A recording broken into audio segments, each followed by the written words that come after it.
रास अध्यात्माची आहे. आपल्या देशामध्ये जे काही अनेक लोक होते अध्यात्माच्या क्षेत्रात, साधू संत, यातले बरेच धनुराशीचे किंवा धनु लग्नाचे आहेत. कोणत्याही कामात स्वतंत्रपणाने विचार करणं आणि विचारी राहणं, संयम आणि विवेक, या गोष्टी धनुराशीच्या महत्त्वाच्या आहेत. पण हा महिना आपणाला फारसा आशादायक नाही. त्याच्यामुळे तुम्हाला या वर्षी, या महिन्यामध्ये तुम्ही महत्त्वाचे निर्णय घेऊ नका. कोणतेही महत्त्वाचे निर्णय या महिन्यात धनुराशीच्या व्यक्तींनी घेऊ नयेत. मुला मुलींच्या संदर्भात आपण सतर्क राहिलं पाहिजे. अगदी आपली 2-3 वर्षाची लहान मुलं असतील तर ती रस्त्यावर जात नाहीत ना, कुठं काही त्या वेगळ्या ठिकाणी जात नाहीत ना, त्यांच्या हातात चाकूसारखं एखादं शस्त्र, कात्री, अशा गोष्टी त्या लहान मुलांच्या हातात पडत नाहीत ना. मुलांच्या संदर्भात हा महिना धनुराशीच्या व्यक्तींना बराचसा प्रतिकूल आहे. खर्च वाढणार आहे आणि नको ते खर्च वाढतील. त्याच्यामुळे या महिन्यात धनुराशीच्या व्यक्तींनी सजग राहिलं पाहिजे. फसवणुकीची शक्यता आहे, विश्वासघाताची शक्यता आहे.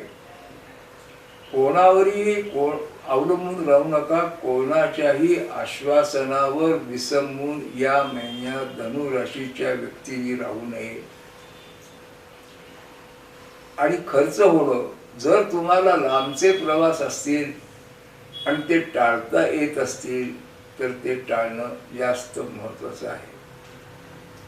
या महिन्यात तुम्ही आपला आत्मविश्वास वाढवला पाहिजे. कारण मनाचं खच्चीकरण होणार आहे.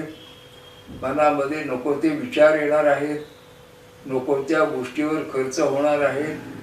आणि महत्त्वाचं म्हणजे आपलं जे बोलणं आहे ते आपण अतिशय नम्रतेनं ठेवा. कोणाशीही वाद करू नका, कोणाशीही तंटा करू नका, भांडणं करू नका. जेवढं तुम्हाला मौन ठेवता येईल तेवढं मौन ठेवा. आणि ज्यांची आध्यात्मिक प्रगतीकडे ओढ आहे त्यांची आध्यात्मिक प्रगती होऊ शकते.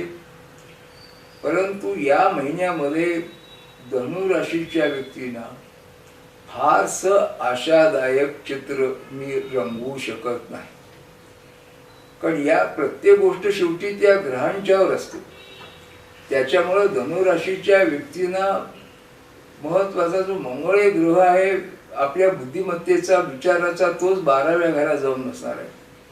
त्याच्यामुळं निर्णय चुकणं, मुलांच्या संदर्भात काही कटकटी होणं, नवीन लिखाण करत असतात तर त्यात अडचणी येणं, प्रसार माध्यमात जे आहेत त्यांना काही अडचणी येणं, अशा दृष्टीने धनुराशीच्या व्यक्तींना हा महिना बराचसा प्रतिकूल आहे.